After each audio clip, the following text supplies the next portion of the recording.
Welcome to This Explainer. Today we are getting into the real nitty-gritty details of a topic that honestly terrifies a lot of people. The exact mechanics of public speaking confidence. We're gonna break it all down.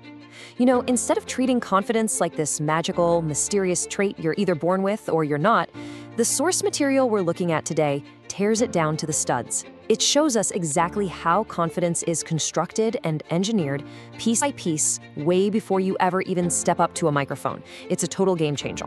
Okay, let's dive into this. How do we truly speak confidently?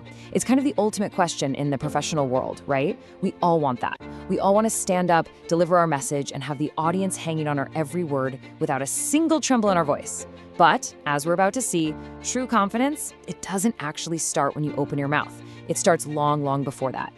Now, what's really interesting about this concept is the profound connection the source material makes.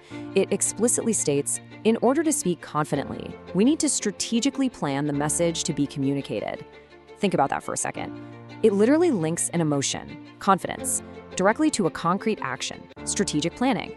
So you can't just manufacture confidence out of thin air, right? Actually, scratch that. It's more like confidence is the inevitable, natural byproduct of doing the deliberate, strategic work behind the scenes. So, the absolute core takeaway here is that confidence requires strategy, period. According to the text, confidence isn't an accident. It's definitely not some innate genetic talent. If you're feeling a lack of confidence, well, it's simply because you lack a strategy. Those incredibly confident speakers you see and admire, they aren't just up there winging it with charm. No way. They're executing a rigorously, meticulously planned strategy. And this brilliantly illustrates the deep contrast between two totally distinct phases of communication. Look at this division. Before communication, which is where we define our objectives, versus starting communication, which is the actual speaking part. The heavy lifting? It happens strictly before you communicate. If you skip this prep phase and just jump straight into talking, you're basically stepping out onto a stage with no floor beneath you. You're relying entirely on chaos. And let's be real, chaos is the exact opposite of confidence. Because this strategic planning is absolutely crucial, the source material places it deliberately right at the beginning, Module 1. It is the absolute rock-solid foundation of the entire methodology. Think of it like building a house. You cannot build advanced communication skills, things like pacing or, audience engagement, on top of a weak, unplanned foundation.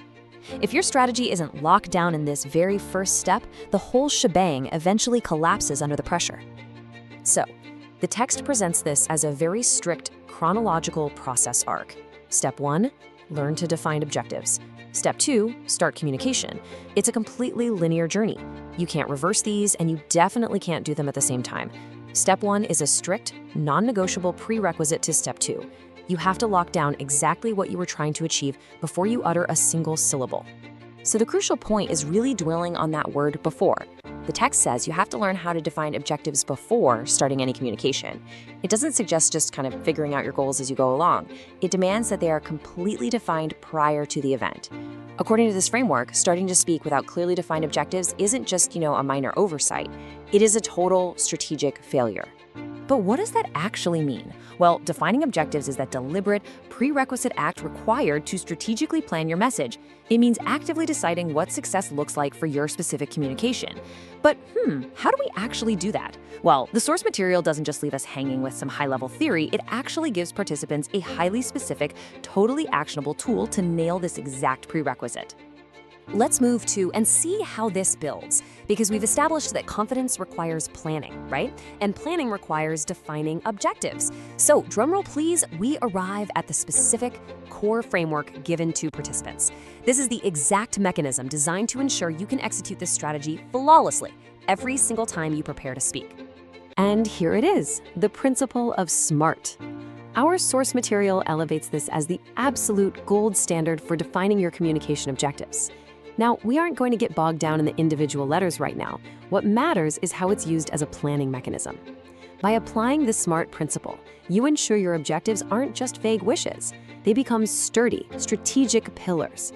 And those pillars hold up your entire presentation, generating that unshakable confidence we've been talking about all along.